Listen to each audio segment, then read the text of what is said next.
Türkiye'de Çin lobisi güçlendikçe Doğu Türkistan davası zayıflıyor.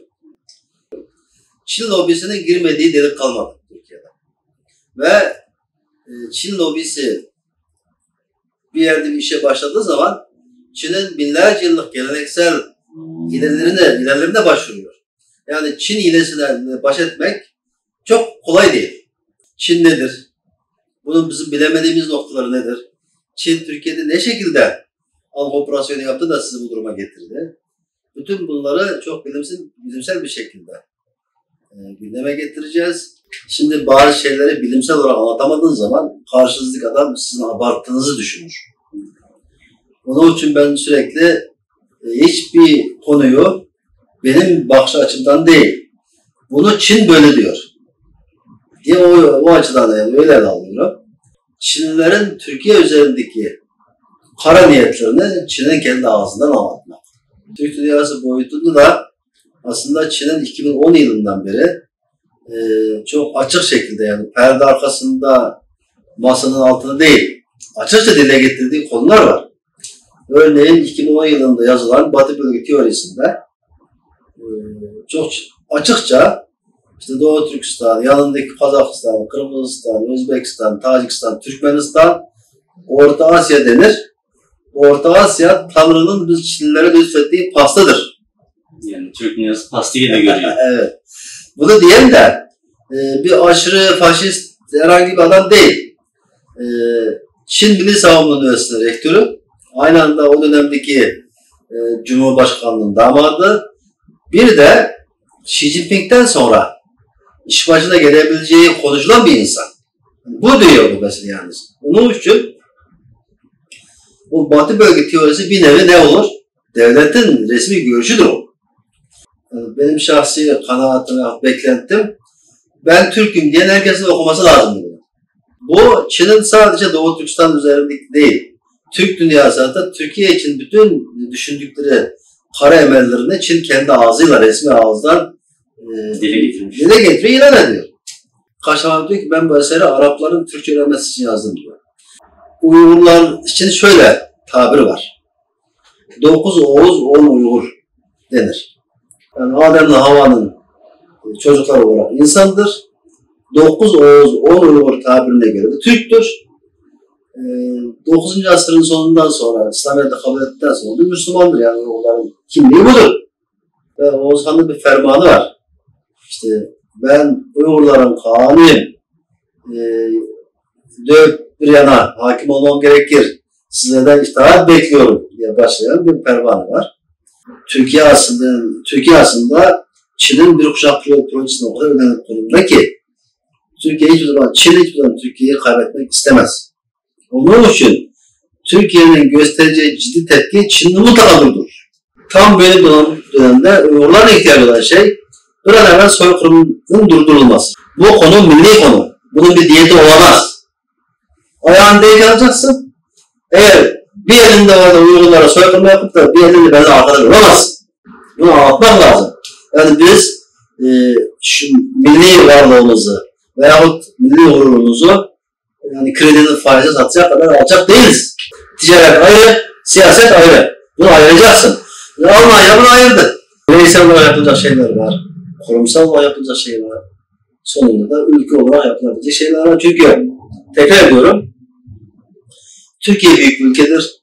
Çevresinde ve Türk dünyasında Türkiye'nin gözüne bakan 30 tane ülke var. Türkiye'nin Çin'e olan tutumu ciddiye bindiği zaman o 30 tane ülke de Çin'in peşinden gelir. Doğu Türkistan konusunda Sağ Sultan da duymuş konumda. Değerli izleyenler, bugün Ferhat Kurban Tanrıoğlu abimizle Uygur Akademisi vakfındayız. Ferhat Kurban Tanrıoğlu abimiz kendisi Çin üzerinde araştırma yapan çok değerli bir akademisyendir. Aynı zamanda Çin üzerinde yazdığı kitaplar vardır. Çok iyi bir araştırmacıdır kendisi. Hoş geldiniz abi. Hoş bulduk. Çok güzel. Kalesiniz için teşekkür ederim. Siz de hoş geldiniz. Merak ediyoruz.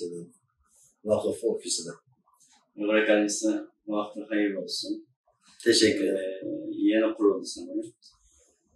Yeni kuruldu derken şöyle, Uygur Akademisi 2009 yılında kurulmuş olup daha çok Türkiye'deki ve daha sonra işte dünyanın diğer ülkelerindeki akademisyenlerin aralarındaki irtibatı güçlendirmek, akademik çalışmalar üzerinden Doğu Türkistan'a faydalı hizmetler yürütme amacıyla kurulmuştur. Ben 2018 yılında akademik dernek iken genel sekreter ve Çınar Araştırma Enstitüsü müdürü olarak burada göreve başlamıştım. Normalde akademinin görev, yani seçilmişlerin görev süresi 3 yıl. Dolayısıyla bu yıl normalde bir seçim olacaktı. Ama biz geçen sene yıl sonunda bazı güncel gelişmelere uyum sağlayabilmek için derneğin vakıf statüsüne geçmesine kararlaştırdık. Ve bazı hukuki şartlarını yerine getirdikten sonra geçen yıl sonunda müracaatımızı yapmıştık. İşte arada o salgın döneminde bazı işlemler biraz yavaş ilerliyor. Dolayısıyla bu yıl Mayıs ayında vakıf olarak resmen tescillendik. Ondan sonra yine salgında toplantı vesaire faaliyetleri kısıtlandığı için biz ancak 19 Haziran'da ilk genel kurulu toplanabildik. İlk yaptığımız iş vakfın yeni yönetim kadrosunu oluşturduk. Tabii ki çok demokratik bir şekilde seçim oldu. Evet. Seçimde de başka bir arkadaş daha vardı başkanlığa aday olan. Herkes 3 yıl için kendi çapında yapacaklarını anlattı. Arkadaşlar da seçim sonunda bu görevin bana düştüğü anlaşıldı. Böylece Uygur Akademisi Vakfı'nın ilk başkanlığı da bana nasip oldu. Hayırlı olsun abi. Teşekkür ederim. Yani Uygurların akademik olarak belli bir kurumun altında olması 2009 seneden beri dernek çapında ve 2021'den beri vakıf statüsünün geçmesi çok iyi. Dünyanın her yerinde çalışmalarınızı takip ediyoruz. Önce hocam olsun, ABD olsun, Avrupa olsun, Japonya olsun vesaire. Her yerinde şubeleriniz var diye biliyorum. Birkaç yerde var. Japonya'da daha şu an hazırlık aşamasında. Avrupa'da birkaç tane ülkede var. Amerika'da var. Akademik olan dünyanın her yerinde Uygur akademisyenlerin iletişim alanında olan tek. Evet, öyle denebilir. Şu an diasporada şu an birçok Doğu Türkistan örgütleri var. Yani işte sivil toplum kuruluşları var. Bunlar arasında diasporadaki, yani dünyanın her çeşitli bölgelerindeki akademisyenler arasında bir irtibat sağlamış ve birçok konuda birlikte hareket etmekte olan tek kurum Uğur Akademisi vardır. Daha güzel hizmetler yapmak nasip olsun. İnşallah. Zaten amacımız o. Şimdi Uğur Akademisi'nin şu an vizyon icabı yapmak gereken çok şey var. Zaten gelişmeler de uluslararası gelişmeler, işte Uygurlara yönelik bazı güncel konular Uğur Akademisi'nin önüne birçok önemli vazifeleri koymaktadır. Hem önemli hem zor ama yapılması gereken şeyler şu an meydana gelmiştir. Biz de ona göre kendimizi ayarladık. Daha önceki geçmişteki çalışma yöntemlerimizi daha geliştirerek daha geniş alanda, daha elle tutulur bazı ciddi faaliyetleri planladık. Onları da yapacağız. Peki vizyon, yani gelecekteki planlarınız, projeleriniz neler var? Mesela yapmak istediğiniz, evet, yapılması gerek dediğiniz, Doğu Türkistan'ın özgürlüğü için bunların olması şart dediğiniz hazırlıklar. Şimdi bir kere Uygurlar artık Doğu Türkistan meselesini gündeme getirirken ağlama, sızlama, sadece oradaki sıkıntıları anlatma faslını artık geçmemiz lazım. Bu artık yeter. Artık dünyanın bizi ciddiye alması için bizim de işe yarayan bir toplum olduğumuzu bir şekilde ifade etmemiz lazım. Çünkü bugüne kadar bir şekilde Doğu Türkistan davası anlatıldı. Dünyada artık bizim başımıza gelenleri aşağı yukarı tespit etti. Yani herkes bu konuya belli bir şekilde kanaat getirmiş durumda. Şimdi bundan sonra bizde çözüm önerisi daha önemli. Çözüm önerisi sunarken şuna dikkat etmek lazım. Yani şunu yap, şunu bizim için yapın, bunu bizim için yapın deme tarzı çok ciddi şekilde sonuç vermeyebilir. Onun için biz kendimiz önce yaratıcı bir şekilde Uygurların gerçek ihtiyacını tespit etmemiz lazım. Biz bir şey başladıktan sonra eğer yaptığımız işin önemli olduğu anlaşılırsa bugüne kadar bize yardım edenler bundan sonra da daha ciddi şekilde sahip çıkar. Ama biz tamamen her şeyi başkalarından beklediğimiz zaman bu iş yürümez. Çünkü ihtiyaç olan biziz. Yani iş yapmaya, kendimizi daha da geliştirmeye, uluslararası toplumda bağımsız bir şekilde yer almaya ihtiyaç olan biziz. Onun için biz liyakatimizi göstermemiz lazım. Bu yüzden biz ne düşündük? Mesela şimdi vakıf statüsüne geçerken şöyle amacımız vardı. Hatırlarsınız geçen sene yani 2020 yılının Kasım aylarında Çin hükümetinin Doğu Türkistan'da bulunan Kaşgarlı Mahmut'un heykelini yıktığı hakkında haberler geldi. Tabii bu çok böyle yani kültürel soykırımın artık belli bir boyuta geldiğini göstermesi açısından önemli bir konuydu. Biz o günlerde benim kendi YouTube kanalımdan bu konuyu gündeme getirmeye çalıştım. Hatta dedim ki bu konuya bir tepki göstermek için Türkiye'deki ilgili kurumlar, mesela şimdi Türk Dili Kurumu var Türkiye'de. Onlar zaten Divan Lügat Türk'ü 3. sefer düzenleyip yayınladı şu an. Yani ben ciddi kurumların yani Çin'e bir şey olarak, cevap olarak Ankara'da mümkünse Çin Büyükelçiliği'nin karşısına, eğer onu çok böyle sert bulunursa şayet Türk Dil Kurumu içine Çin'e yıktığı heykelin aynısını dikmemiz lazım diye bir öneride bulunmuştum.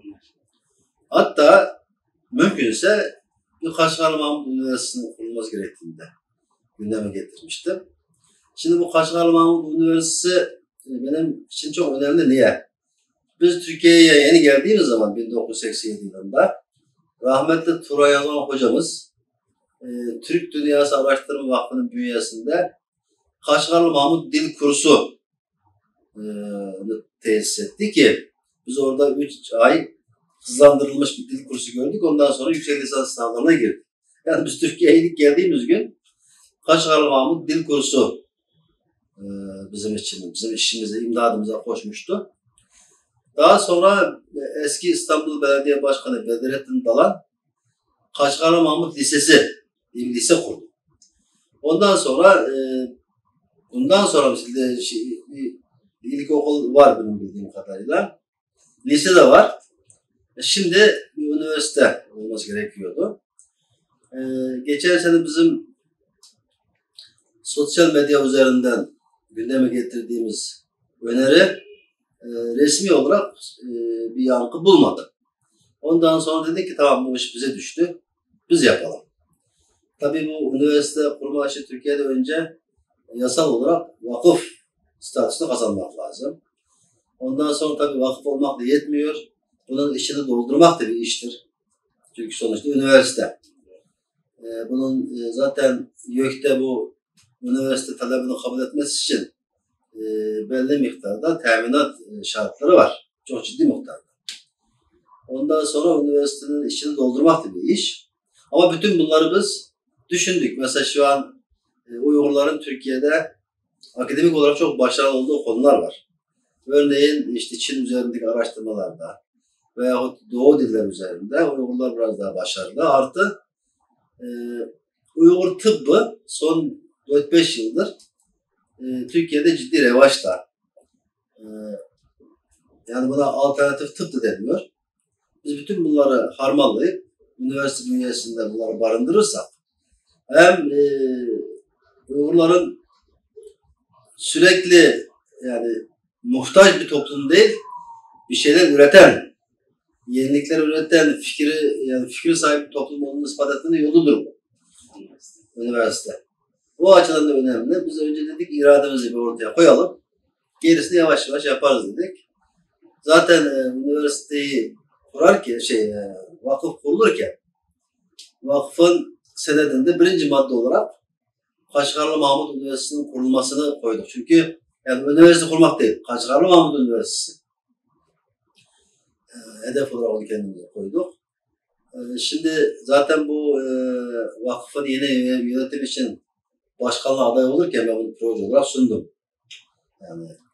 sundum. Şimdi tabii vakıf olarak bütün gücümüzle tek bir işle odaklanacağız demek değildir bu. Aynı anda şu an Türkiye'de Uygurların yani çok güncel meseleleri var. Örneğin Türkiye'de Çin lobisi güçlendikçe Doğu Türkistan davası zayıflıyor. Yani zayıflıyor derken halk arasında böyle bir olumsuz durum yok ama resmi kurumlarda devlet statüsünde yani devlet yetkilileri arasında Doğu Türkistan meselesinde bir sessizlik devam ediyor. Çünkü ben onu şundan görüyorum.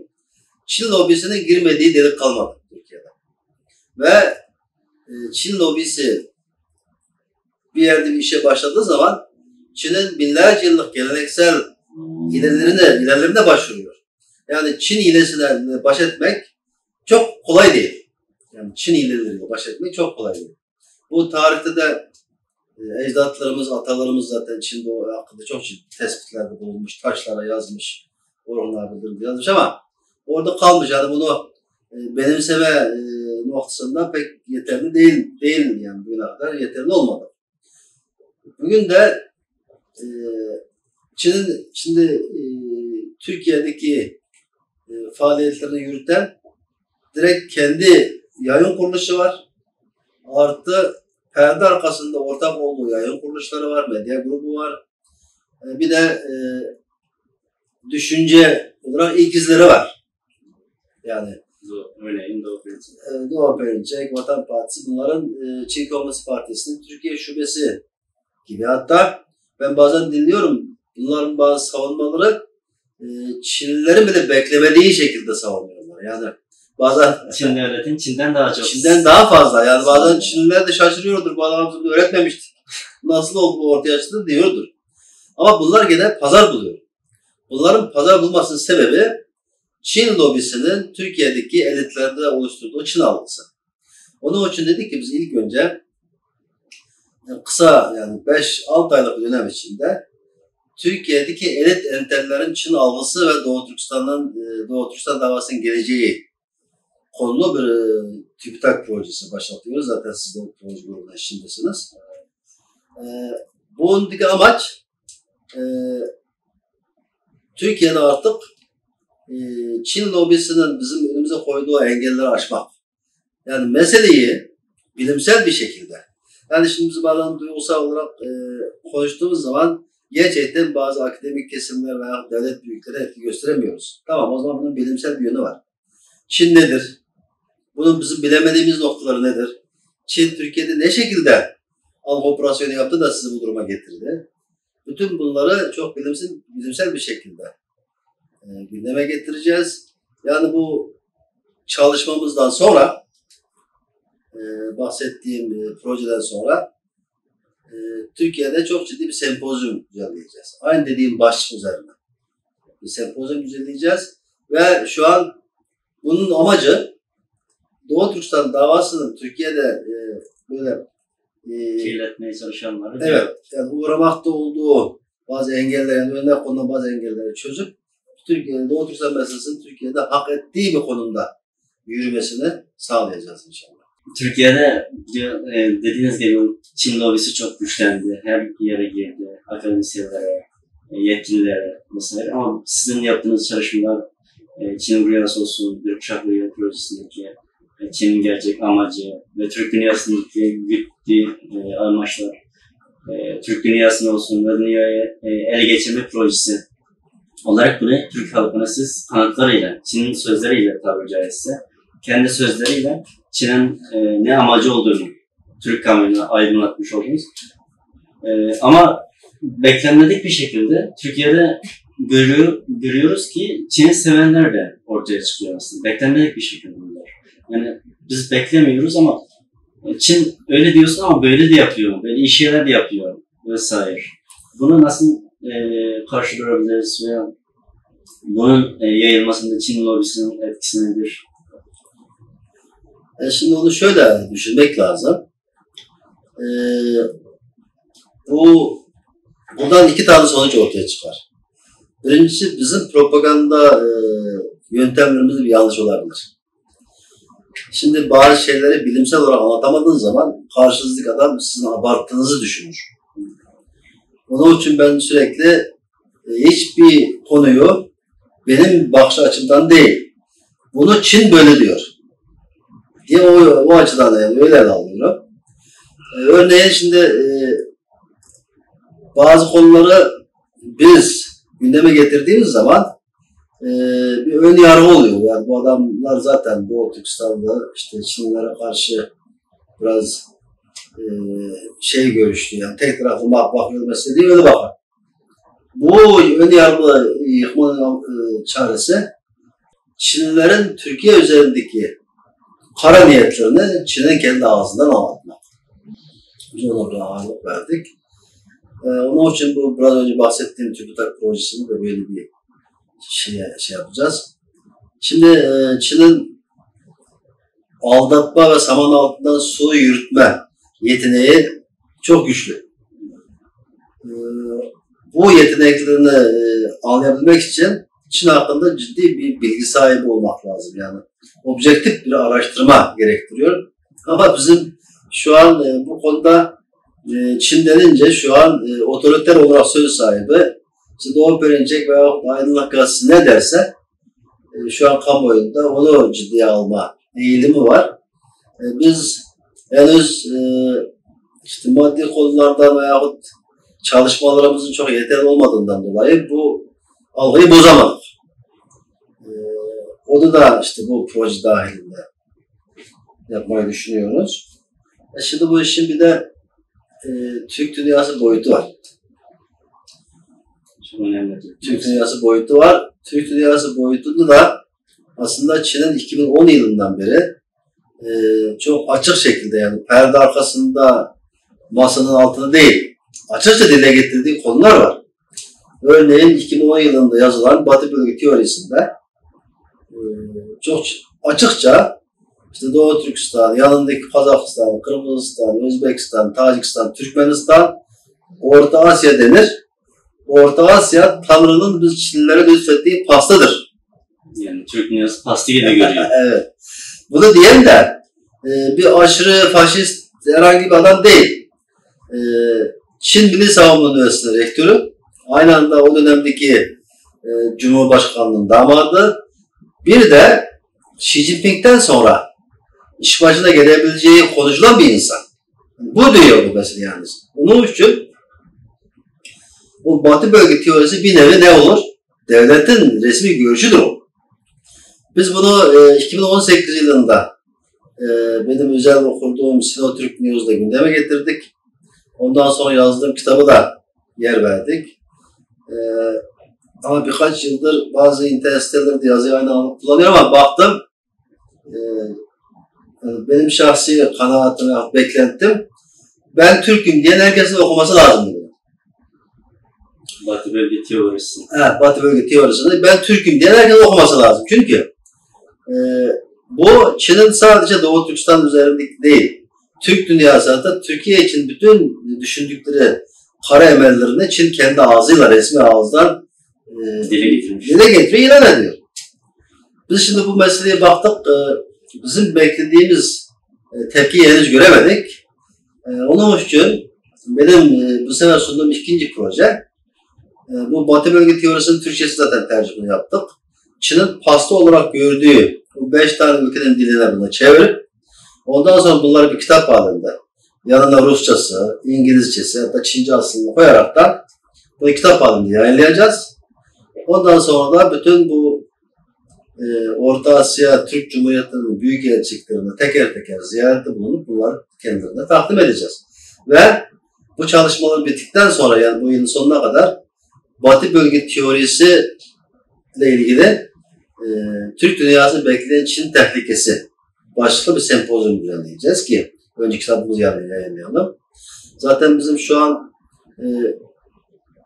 vakıf bünyesinde bu tür akademik çalışmalara insan kaynağı biriktirebilmek için bir genel kurul tesis ettik.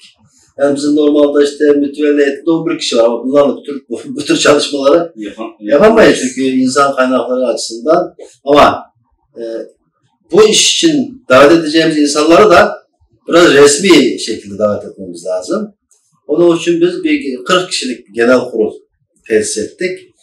Bu genel kurulda şu ana kadar bizim mevcut yönetim kurulu üyelerinin dışında şu ana kadar gerçekten elle tutulur bir iş yapmış insanları, akademisyen, aktivist, yazar, çizer, televizyoncu olmak üzere büyükler var bunun arasında.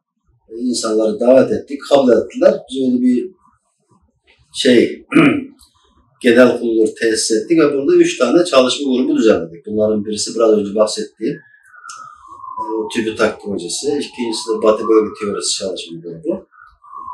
Şimdi de biraz uzun vadeli düşünerek de ama şimdiden işe başladık. Kaşgarlı Mahmut Üniversitesi Çalışma Komisyonu kurdu. Şimdi Kaşgarlı Mahmut Türkiye'de hem çok bilinen ama tam olarak idrak edilmeyen bir konu. Biliniyor, önemli olduğu biliniyor ama neden önemli olduğu çok net bir şekilde açıklanmıyor. Evet. Şimdi Kaşgarlı Mahmut kimdir Kaşgarlı Mahmut desen? Şimdi Kaşgarlı Mahmut adı üstünde Kaşgarlı 11. yüzyılın yani 1008 yılından 11. yüzyılın sonuna kadar yaşamış. Doğum yeri Kaşgar'ın batı tarafında Opal köyünde oldu. Zaten özünün kendi eserinde yazıyor. Ondan sonra bu Karhanlıların bir seferinde işte bu Abbasiler döneminde Karhanlılardan gelin giden kertenalarla beraber bir seyahate çıkıyor. Şimdi bütün Türkçe konuşan bölgeleri teker teker dolaşmış kendisi. Uzun zaman dolaşmış. Dolaştıktan sonra 6600 tane kelimeyi örnek alarak her sözcük için o günün şartına göre yazılmış şiirler, atasözleri, deyimlerle örnek göstererek böyle bir sözlük yapmış. Şimdi sözlüğün ön sözünde çok önemli bir nokta var. Yani o günler dikkat ederseniz şimdi biz İslamiyet'ten sonra Arap alfabesini kabul ettik. Ondan sonra isimlerimiz de Araplaşmaya başladı. Onun yanında tabii Arap kültürü de bize bir şekilde tesir etmeye başladı. Kaşgarlı Mahmut şimdi çok uygun bir yolu bulmuş. Çünkü o günlerde bir de Selçuklulardan dolayı veyahut dünyanın gidişatından dolayı artık Türkler dünyada hakim bir güç olmanın işaretleri vardı. Onun için Kaşgarlı Mahmut diyor ki ben bu eseri Arapların Türkçe öğrenmesi için yazdım diyor. Yani Arapça ile Türkçe yarışa giden iki tane beygire benzer. Artık Araplar da Türkçeyi öğrenmesi lazım diye bu eseri yazmış. Zaten eserin yazılım şekli Türkçe sözcükleri Arapça açıklamak. Yani izahlı sözlük diye bir izahlı sözlük. İlk Türkçe olarak geçiyor. Orası var ya çok yani şimdi şu an sadece ilk Türkçe sözlükler ama benim kanaatime göre, bir araştırmalarıma göre adam bu çalışmayı yapmak için bütün Türkçe konuşan bölgeleri dolaşmış. Bunun adında saha çalışması denir. Evet. Yani bugün bir akademisyenin en büyük başarısı saha çalışması yapabilmek. Bu yüzden yani bir de bu kitabın sadece sözlük değil, antoloji var, bir de dünya haritası var, yuvarlak çizilmiş, Japonya'yı bile gösteren bir yuvarlak harita var. Yani bu eser üzerinde söylenen çok şey var. Ben şunu iddia ediyorum, bu yönden bakıldığı zaman yani bilim tarihindeki ilk akademisyendir Kaşgarlı Mahmut. Yani saha çalışması yapmış. Bu saha çalışması yapmak başka bir şey. Yani dilin yani dilcilikte sözcüklerin veya telaffuzunun veya bölgelik kullanım şeklinden doğru tespiti ancak saha çalışmasına olur. Saha çalışması yapabilmek için çok ciddi şekilde akademik bir vizyon gerektirir. Ve bu adamda bu vardı. Onun için ben diyorum ki bir adım ileri giderek bu sadece Türkçenin bir ilk sözlüğü değil. Bence insanlığın bilim tarihindeki ilk akademisyenlerden birisidir. Kaşgarlı Mahmut. Onun için biz Uygur Akademisi olarak kendilerine akademisyenlerin piri olarak kabul ediyoruz. Ve bu üniversiteyi kurarken de mesela ilk amacımız şu an Çin'in Doğu Türkistan'da yok etmeye çalıştığı bütün kültürel varlıklarımızı aynen taşıyabilmek. Yani ondan sonra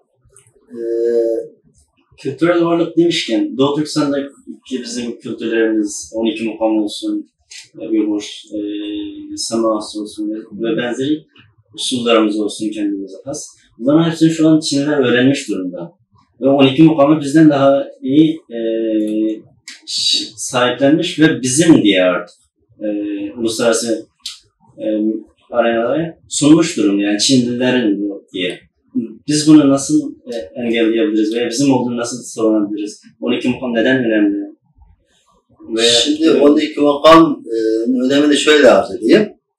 Bizim kuracağımız üniversitede Uygur 12 makamı araştırma ve uygulama merkezi olacak. Araştırma derken bunun bilimsel olarak daha da mükemmel duruma getirilmesi, uygulaması profesyonel, yani şu an bir şekilde diasporada çıkmış bayağı yeterli miktarda bu makam grubunun profesyonel sanatçıları var. Yani söyleyen, çalan, oynayan hepsi. Biz bunları bir şekilde bir araya getirip diasporadaki en kuvvetli şeyi oluşturacağız. Makam grubu. Şimdi bu sizin dediğiniz konu 2019 yılında Çin bir beyaz kapaklı kitap, beyaz taşlı beyaz kapaklı kitap, yani beyaz taşlı kitap diye bir kitap yayınladı. O kitapta Uygur 12 makamının üzerinde çok ciddi şeyler vardı. Yani sizin dediğiniz gibi yani Çin'in kendine göre uydurduğu uyduruk tarihi yalanlar vardı. Ben de o gün bir Çince makale yazmıştım. Yani reddiye olarak Boğuş'unda yayınlandı. Yani Uygur 12 makamı yani kültürel soykırım çerçevesinde Uygur 12 makamını hiçbir zaman silemezsiniz. Yani makale yazmıştım. Orada bu konuya değindim. Bir tane Çinli çok böyle hafif örnekleri vererek işte Uygur 12 makamı işte Uygurların değildir, bunun içinde Çağatayca şiirlerin çoğu Çağataycıdır, şudur budur, aslında Uygurların demeye da bir sürü şey lazım, yani sebepler lazım. Kaldı ki Uygur 12 makamı işte yok olmaya yüz tutmuşken Çin Komünist Partisi bütçe ayırıp işte bunu yeniden dirilttirdi falan diye öyle bir şeysi var. Şimdi o tamamen yalan. Niye yalan? Çağatayca demek zaten yakın çağ Uygur dedi demektir. Çünkü o dönemlerde Doğu Türkistan'da hakimiyette olan şahıs Cengiz Han'ın torunu Çağatay olduğu için, o dönemde konuşulan dil olduğu için Çağatayca denmiş. Yoksa Çağatayca diye bir dil yoktur. O yakın çağ Uygur dilidir. Bunun üzerinde yazılmış kitaplar var. Artık bazı bilim adamları Çağatay Uygur Türkçesi olarak kabul ediyor zaten. Şimdi kaldı ki onun Çağatayca'da tabii ki doğal olarak İslamiyet'ten sonra bunun işte Arapça ve Farsça sözcüklerin hayatımıza girmesiyle, edebiyatımızda yer almasıyla şiirlerde var bu tür Arap Farsça sözcükler var, ama bu sadece bizim sözcük lügatımızın gitgide genişlediğini ifade eder. Zaten İslamiyet'ten sonra çoğu şeyin adı değişti. Mesela şimdi en basiti Sultan Burhan, Sultan Abdülkerim Han oldu değil mi? Evet. Dolayısıyla o makamların adının Arapça, Farsça olması çok doğal bir şey. Yani ben Türkçe isimler yavaş yavaş Arapçalaşmış, ondan sonra makamının veya o çaldığı çalgının adını Arapça olarak, Farsça olarak koyması bunun Uygurlara ait olmadığını göstermez ki. Ben ona bu şekilde tarihi şeylerle kanıtlarla bir cevap vermiştim. Yalnız Çinliler şu an çok ciddi bir şeyde yani yani uyduruk tarihler geçmişi yeniden yazıyor. Her şeyi öyle yapıyor. Kaşgarlı Mahmut için de aynı bir makale, bilimsel, adı yani sözlü bilimsel yazı yazıldı. Kaşgarlı Mahmut acaba Kaşgarlı Mahmut mu? Bu gerçekten Uygur mu? Orada bir tribü var mıydı diye bir Çince bir yazı bile yazıldı. Yani bunlar yok etmek istediği şeyleri mutlaka yerine Çince şeyleri koyuyor. Yani bunu yok ediyor ama bunu Çince uyduruk belgeleri koyuyor. Onun için bizim vazifemiz çok ağır. Çok ağır. Çinlilerin bu uyduruk tezlerini çürütmek. Çürütebiliriz. Kesin çürüteceğiz. Çünkü Çinliler her zaman açık veriyor zaten. Her yerden açık veriyor. Bu imkansız onu şey yapmak ama biz yani böyle konulara hassas olmamız lazım. Duyarlı olmamız lazım. Çünkü o yazıyı mesela Çinlilerin Kaşgarlı Mahmut hakkındaki yazıyı çok geç fark ettik. Çok kötü oldu. Ben şahsen geçen sene yıl sonunda fark ettim. Onu zamanında fark etmiş olsaydık ona ciddi bir cevap vermemiz lazımdı. Demek ki biz Uygur Akademisi'nin bir işi daha çıktı şimdi. Çin Araştırma Enstitüsü mutlaka Çin'de yapılan uyduruk tarih çalışmaları yakından takip edeceğiz. Onu anında reddedeceğiz veyahut onun yazdıklarının çürük olduğunu hızlı bir şekilde reddedeceğiz. Bizim vazifemiz onun için biraz daha ağır. Uygurlar, mesela Türkler diyoruz, Türkiye Türkleri daha doğrusu. Türkler ortak, Türkiye Türkleri, Orta Asya Türkleri olsun, Uygur Türkleri olsun, bunların hepsinin ortak bir toplanabileceği bir üst kimlik mevcut mudur? Akademisyen olarak sizden söylüyorum. Çünkü biz akraba diyoruz. Nereden akrabayız? Nasıl akraba oldun? Mesela bunu çoğu insan akademik şekilde kanıtlamakta zorluk çekiyor. Bir akademisyen olarak. Şimdi bu konu gerçekten ciddi şekilde sorgulamaya açık bir konu haline geldi. Çünkü Doğu Türkistan'ın başına gelen durum Türk dünyasını fazla ilgilendirmedi. Yani daha çok kendi başımıza mücadele devam ediyoruz. Şu ana kadar Türk dünyası yani soydaşlarımızdan belki de el altından yapanlar vardır ama elle tutulur bir çalışmada olmadığı belli. İşte o zaman insan bazı sizin gibi sorular soruyor. Yani bizim ortak soydaş diyoruz da ortak noktamız var mı yok mu? Biz onun için Uygur Akademisi olarak bu konuya çok ciddi şekilde eğildik aslında. Nasıl eğildik? Şimdi Uygurlar için şöyle tabir var. 9 Oğuz 10 Uygur denir. Yani 9 Oğuz 10 Uygur demek aslında Türk milletinin mayasını oluşturan temel temel birim budur aslında. 9 Oğuz 10 Uygur. Türk milletinin mayasını oluşturan temel birim. Zaten tarih kitaplarına baktığınız zaman en eski isimler de bunlardır. Yani daha sonra Kavluk'tu veya bugünkü mevcut Doğu Türkistan topraklarındaki boy isimleri çok geç sonradan ortaya çıkıyor. Ama en eski isimler Türkler, ondan sonra Uygurlar yani. Bugün zaten Türkiye Cumhuriyeti Devleti'nin devlet forsuna baktığın zaman 3. sırada Uygur Devleti var, değil mi? Ondan sonraki Karahanlılar Devleti şu bu gerçi adı Karahanlılar ama o da Uygur Devleti. Uygurların işbirliğiyle kurulan devletler. O yüzden bakıldığı zaman zaten Mustafa Kemal Atatürk de medeniyet sözcüğünün karşılığını bulmak için demek bizim Türk toplumunda en erken medenileşen toplum Uygurlardı diye Uygar sözcüğünü oradan almış. Bu demek ki Türk yani Uygurların gerçek kimliğini nasıl ifade etmemiz gerektiği ortada. Yani Uygurlar şudur.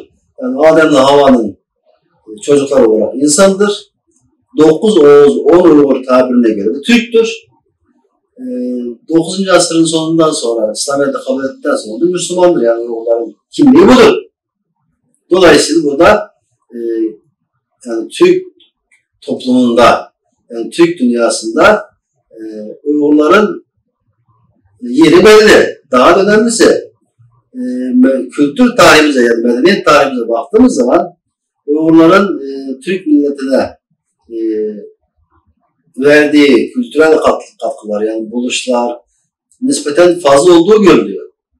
Hatta sadece insan yani Türk boylarında kalmamış. İnsanlığın medeniyet tarihinde de çok ciddi şekilde katkılarımız olmuş. Ama bugün bütün bunların tersine bu Doğu Türkistan'da şu an Çin'le olan mücadelede yalnız kaldı. Yani kendi acımızla kavruluyoruz.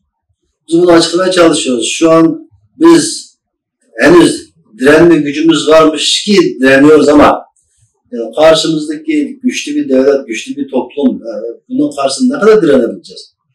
Bunun için mutlaka Türk dünyası bir arada olması lazım.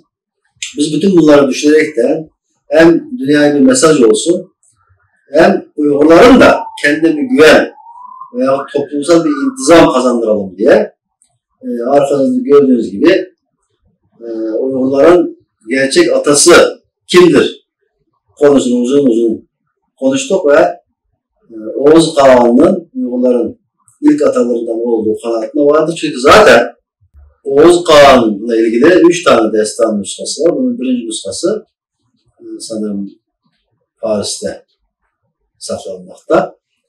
O zaten ilk nüshası eski Uygur alfabesiyle yukarıdan aşağı doğru yazılan alfabeyle Uygur dilinde yazılmıştır. Ve Oğuz Han'ın bir fermanı var. İşte ben Uygurların Kağan'ıyım. Dört bir yana hakim olmam gerekir. Sizlerden itaat bekliyorum diye başlayan bir fermanı var. Onun için çok net şekilde anlaşılıyor ki Oğuz Han kendisinin kim olduğunu veya Uygurların kim olduğunu çok net bir şekilde ortaya koymuş. Şimdi şu an Türkiye'de dikkat ederseniz bazı tarih dizilerinde atamız Oğuz Han'ın mührü gibi artık bu konu ciddi şekilde işleniyor. Biz bunun için çok mutluyuz. Biz diyoruz ki tamam o zaman diyoruz. Oğuz Kağan herkesin atasıysa biz daha da bu kardeşimizin pekişmesi bu kadar olur ancak değil mi? Biz onun için bu resmi seçtik. Hem Uygurların uzun zamandır kaybetmiş olduğu toplumsal disiplini kazandırmak, artı Türk dünyasındaki bütün Türk soyluların işte kendisini Oğuz Han'ın torunları olarak gören herkesin bu konuya eğilmesi de ancak böyle olur. Demek bu da Oğuz Han'ın çocuklarıysa biz akrabaymışız diye bundan sonraki mücadelemizde en azından yanımızda olmalarını işte elde etmek için böyle bir geniş bir çalışma başlattık. Bu da zaten şu an bugüne kadar mevcut Doğu Türkistan veya Uygur teşkilatlarında sanırım yeni bir uygulama. Oğuz Han atamızla Türkiye Cumhuriyeti Devleti'nin kurucusu ve bağımsızlık mücadelesine ilham kaynağı olan Mustafa Kemal Atatürk'ün yan yana portrenin olması bu uygulama herhalde yeni oldu. Çünkü bu da çok önemli bir mesaj var.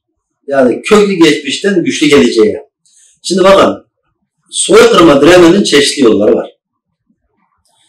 Bu doğada çınar ağacının kökü ne kadar derinse o kolay kolay yıkılmaz. Yani biz şu an soykırıma karşı direniyoruz ve biz kökümüzü ne kadar derinden ararsak soykırıma karşı direnme gücümüz o kadar artar. O yüzden de bu çok ehemmiyetli bir çalışma olduğunu düşünüyorum.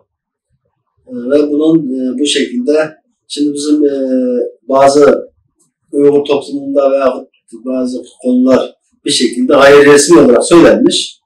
İşte bu doğru mudur, yanlış mıdır? Bu doğrudur. Bu doğrudur.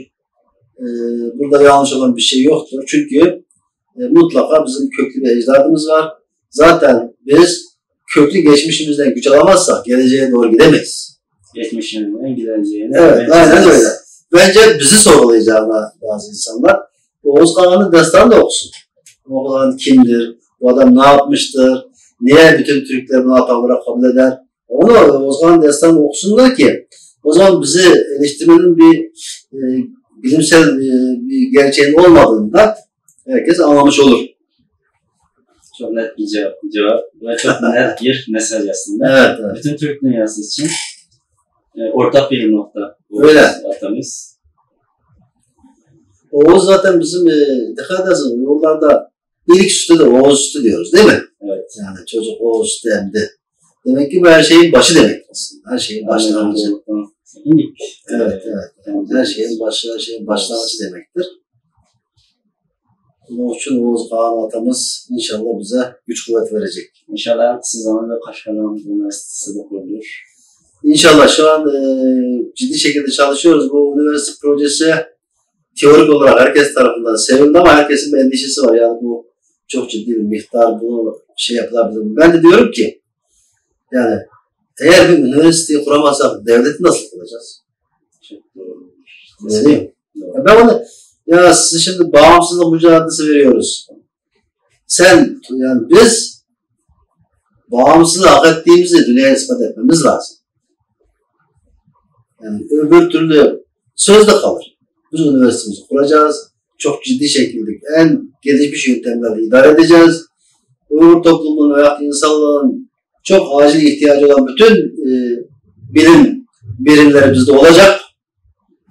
Ve Uygurların tarihteki eski o yaratıcı insanlığa çok böyle kültürel katkılarının sunulduğu döneme tekrar geri döneceğiz. Amacımız o. Yaşadığımız ülkeye ve kendi devletimizin menfaatleri. Mutlaka öyle. Tabii ki. Türkiye Cumhuriyeti'nin hali menfaatleri her şeyden önce gelir ve bizim yapacağımız çalışmalarda da bu yönde çok ciddi şekilde katkıları olacağını düşünüyorum. Türkiye'de yaşayan Uygurlara bir mesajınız var mı? Mesela Irak'ta mesela evet. Bir mesajınız var mı? Mesajım var şu şekilde. Artık Doğu Türkistan meselesi artık bugün dünyanın gündeminde. Yani Uygurlar tarihi ilk defa bu kadar ciddi şekilde tanındı ve ciddiye alındı. Yani en son Londra'daki o mahkemenin çok anlamı var. Yani Uygurlar bağımsız toplum olarak muhatap alındı. Bunu anlamak lazım. Şimdi bundan sonra bizim önümüzde 2 tane ciddi vazife var.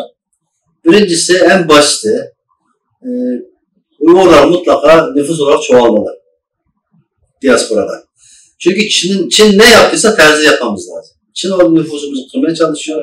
Biz yurt dışında çoğalmaya çalışmamız lazım. Çünkü şartlar mevcut. Uygurların yaşadığı hiçbir ülkede nüfus kısıtlaması yok. Mutlaka nüfus çoğalmamız lazım. Çoğalmak, kalmamak gerekir. Çoluk çocuk doğduğu zaman mutlaka Uygurca veya eski Türkçe tarihi isimler koymamız lazım.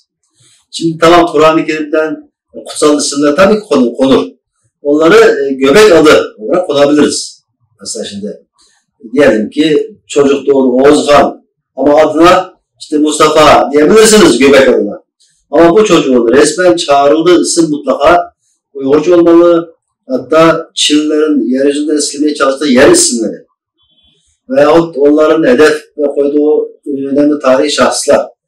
Yani biz artık her şeyimizi var olmaya yönelik düşünmemiz lazım. Çin yok etmeye çalışırken biz onları korumaya. Mutlaka yani Çin'in yok etmesi ne varsa hepsini çıkartmamız lazım. Mesela şimdi nüfus çoğaltmamız lazım, isimlere dikkat etmemiz lazım. Çok şart, çok kesin bunlar. Çünkü bazımız çok anlamsız isimleri koyuyoruz ama nüfusumuz o kadar değerli ki yurt dışındaki her bir Uygur bir gün bir propaganda malzemesi olacak. Onun adına Uygurca olduğu zaman soracak birisi. Senin adına işte diyor, Taşvay diyor. Ne demek bu Taşvay? İşte taş demektir. Taşvay bizim tarihimizde geçen bir sanatçının adıdır. Kaşgarlıdır kendisi dedikten sonra o bir ansiklopedik bilgi olur. Yani bana göre her Uygur bir propaganda malzemesi haline gelmesi lazım. Onun için çok önemli. İkinci konu bugüne kadar da belki de yapıldı ama çok yapılamadı.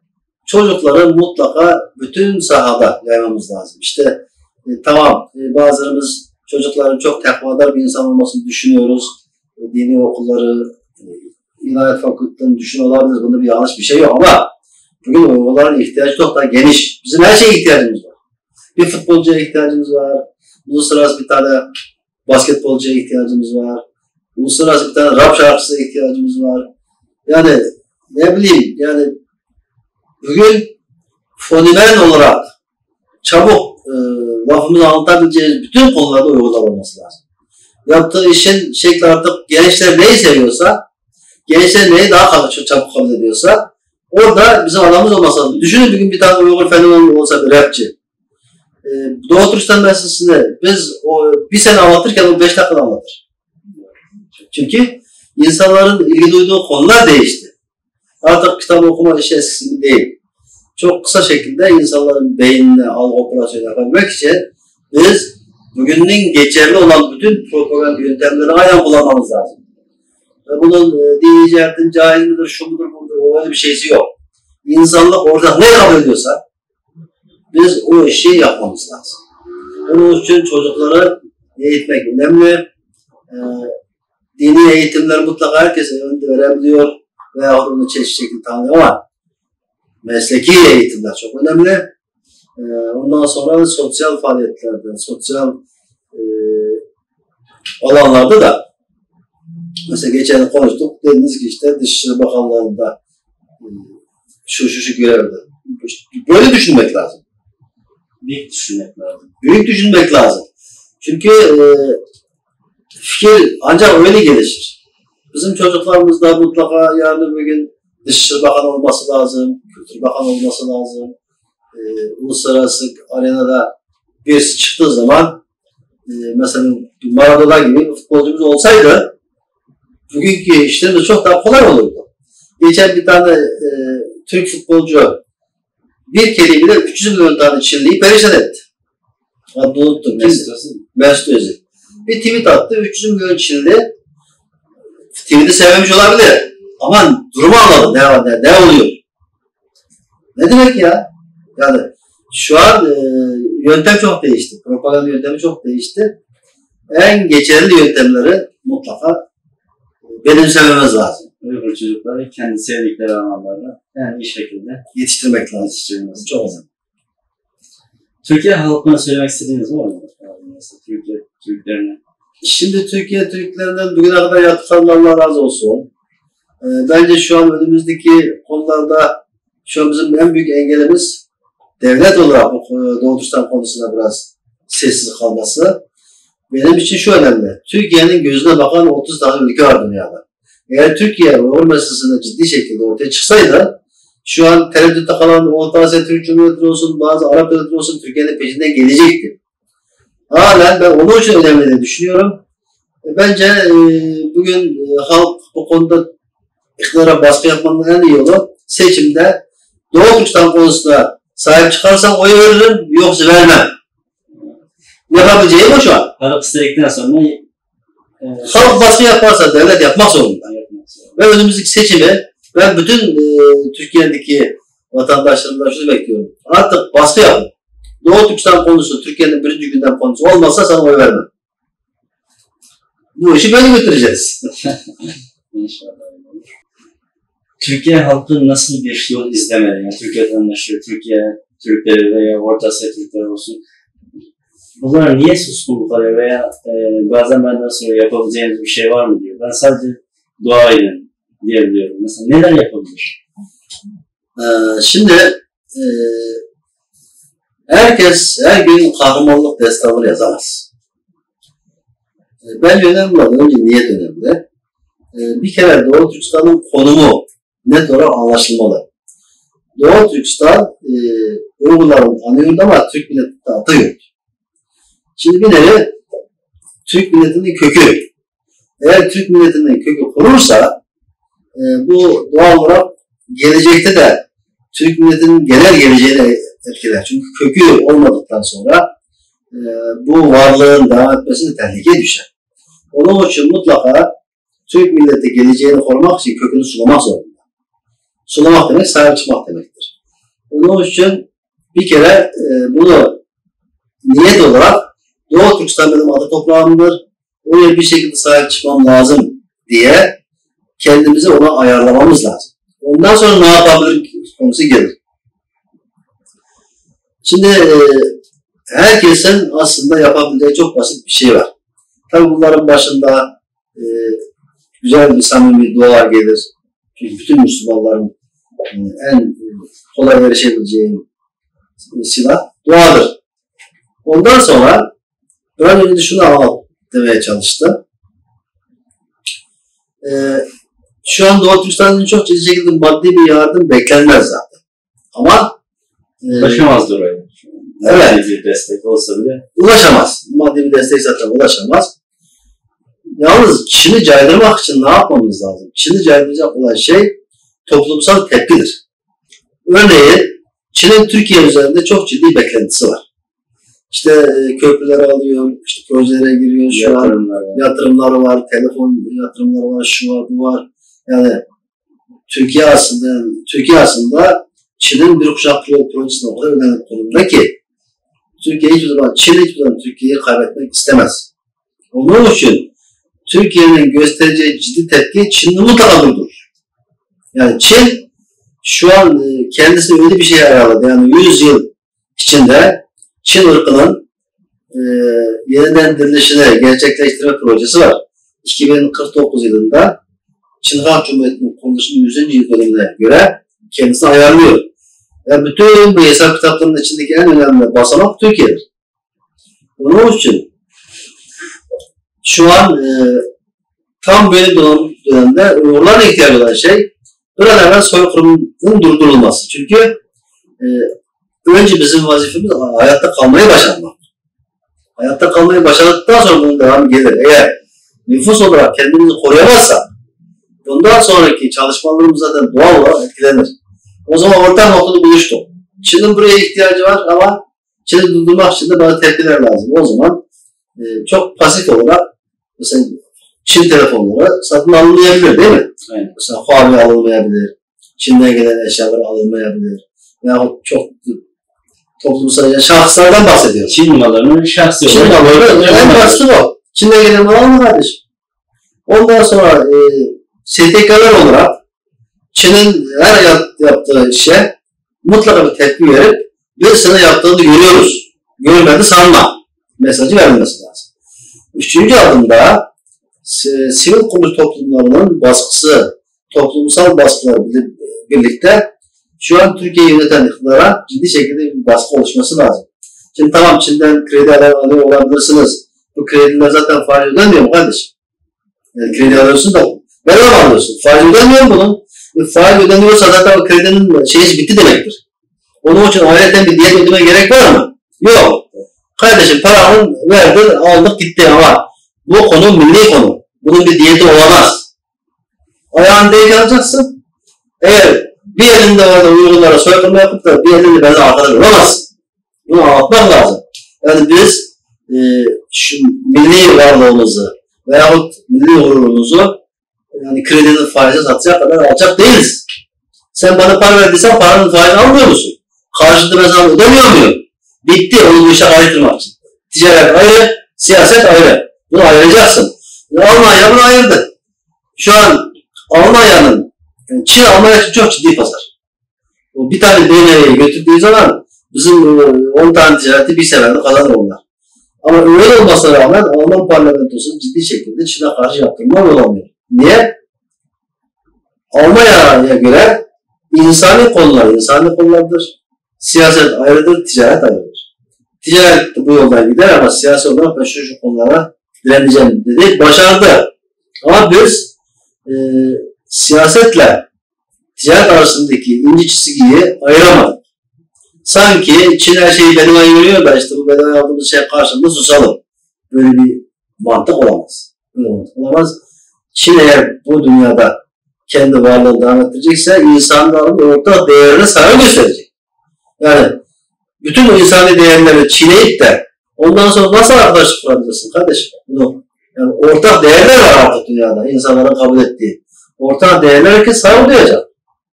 Şimdi Çin'in bu küstahlığının kaynağı da aslında biz Çin'i tanımadığımız için gereken cevabı vermediğimiz için Çin bunu yanlış algıladı. Yani mesela şimdi siz kibarlık gösteriyorsunuz ama Çin sizin gösterdiğiniz kibarlığı ahmak olarak görüyor. Evet. Bu adam ne kadar da ahmak bir şey, hani kibarlık yapıyor. Onun için gerektiği zaman deniyor ya, diklenmeden dik durma. Bu aslında Çinliler için çok geçerli bir şey. Çin'e karşı aslında diklenmeden dik durmak lazım. Onun için bireysel olarak yapılacak şeyler var. Kurumsal olarak yapılacak şeyler var. sonunda da ülke olarak yapılabilecek şeyler var. Çünkü tekrar ediyorum, Türkiye büyük bir ülkedir. Çevresinde ve Türk dünyasında Türkiye'nin gözüne bakan 30 tane ülke var. Türkiye'nin Çin'e olan tutumu ciddiye bindiği zaman o 30 tane ülke de Çin'in peşinden gelir. Çin'in asıl amacı Türkiye'deki halk ve Türkiye'deki yönetimler, STK'lar bilmiyor olabilir mi? Ve bilse de susuyor olabilir mi? Şimdi şöyle, Doğu Türkistan konusunu Sağır Sultan da duymuş konumda. Bugün herkesin elinde sosyal medyadan ulaşabileceği imkanlar var. Bu feryatlar tümdüğüne kimsenin kaldığına inanmıyorum. Sadece biz şuna şey yapamadık. İşte onların ters propaganda, abartma, yalan olduğu propagandası bizim propagandayı geçti. Yani çoğu insan bence çoğu insan acaba diyor. Çünkü Çin'in sağ gösterip sol vurma yeteneği var. En son bazı gazeteleri bunun için götürdüler. Götürdüğü zaman da o anlık için bir şov sahnesi hazırladılar. Mesela diyelim ki bir tane Duygu Mescidi'ni hemen bir gün içinde hemen temizlediler, açtılar. Normal ibadetmiş gibi gösterdiler. Oraya en yakın mahalle halkını bir gece hadi gidin camiye namaz kılın dediler. Çünkü adamlar da şaşırdı. Ya sen namaz yasaklamadın mı?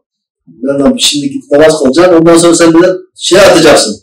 Toplum kampına atacaksın. Ulan gideceksin. Sıra sonra insanları götürüp namaz kıldırdı. Bizim o muhabirler orada ne güzel fotoğrafları çekti. Namaz kılıyorlar, bunlar işte dini yaşıyor. Adamın ne şartla oraya geldiğini o aklına gelmez ki. Çünkü Çin o kadar usta bir oyun sergiledi ki kimse farkında değil. Ondan sonra işte bir hafta sonra işte cami de kapandı. Adamlar tekrar evine gitti. Belki de böyle anlık propaganda yeteneklerini bizimkiler daha tam olarak bilemediği için o gördüklerine inanıyor. Bu inandıklarını da getirip bunu gazete olarak yazdıktan sonra Türkiye'de gazetelere bir saygı var. Yani gazetecidir mutlaka araştırıp yazmıştır diye adamın yanlış yazdığını da kabul ediyor. Yani biz o algıyı bozamadık. Bizim vazifemiz bu Çin algısını mutlaka bertaraf etmemiz lazım. Mesela marketlerde alışveriş yaparken bile soruyorlar işte Doğu Türkistan'da yaşananlar doğru mu? Doğruysa neden televizyonlarda haber verilmiyor? Gibi sorularla karşı karşıya gelebiliyoruz. Neden Türk medyası bu konuda sessiz? Bu kadar dünya sessiz verirken Türk medyası neden bu kadar sessiz? Türk medyasının sessizliği anlatmak gerçekten can sıkıcı konuma geldi. O kadar can sıkıcı konuma geldi ki en son şu Londra'daki Uygur mahkemesine dünyanın en büyük medya kuruluşları geldi. CNN, BBC, hatta El Cezire. Türkiye'de hiçbir medya kuruluşu gelmedi. Üstelik Londra'da birçok Türk medyasının daimi temsilcisi var. İsterse gelip 2 saat falan durabilir. Gelmedi. Şimdi bunun temel sebepleri bence artık Türk medyasının birçoğu Çinlilerle ciddi işbirliği içinde. Benim bildiğim kadarıyla Türkvaz medya grubunun Çinlilerle ortak Ankara'da aralıklı maden suyu firması var. Yani bütün medya kuruluşlarının bir şekilde medya kuruluşları tekelleşmeye başladı Türkiye'de. O tekel zaten Çin'in işbirliği yapıyor. Tarafsız medya söz konusu değil. Şimdi onu öyle desek belki de fazla ağır olur, buna anlamı olur da. Yani medya, benim bildiğim birkaç tane ana medya yavaş yavaş bir kişilerine toplandı. O da zaten Çinlilerin çok ciddi işbirliği olan bir medya kuruluşu. Dolayısıyla işte radyo, televizyonu, şu bu derken bakmayın 30 tane televizyonu var. Gerçekten 3 tane, 4 tane firmaya ait onlar. Bir firmanın 3 tane, 4 tane televizyonu var. Merkezlerde oturtan ve size soğuk durun deyince kimse yazmıyor, çizmiyor. Onun için bence TRT zaten bu konuya hiç anlaşamaz. Medyada Doğu Türkistan konusunu benimseyenin medya gücü yok. Yani elinde güç yok. Gazetesi var, televizyon var. Televizyon var, gazetesi yok. Olmayanın da yani elinde medya gücü olan da Doğu Türkistan'a yani Doğu Türkistan meselesine eğilmeye niyeti yok. Onun için Türkiye'de bu mesele biraz şeyde kaldı. Yani milletin de kafası karıştı. Bu aslında bir medyada bizim de çok ciddi şekilde yapılaşmamız gerektiğini gösteriyor. Bir medya gücümüz olmalı. İşimiz yok. Yani bizim de söz sahibi olabilmemiz. Bir medya kurucumuz olmalı. Çok teşekkür ederim. Allah razı olsun. Ben teşekkür ederim. Kabul ettiğiniz için. İlk röportajımız sizden de oldu. Farktan fazla. Ha, o zaman besmeleyi biz çektik ha. Evet. İnşallah programımız hayırlı olsun. Başarılar dilerim. Teşekkür ederim. Sağ olun. Gene fırsat buldukça gene konuşuruz.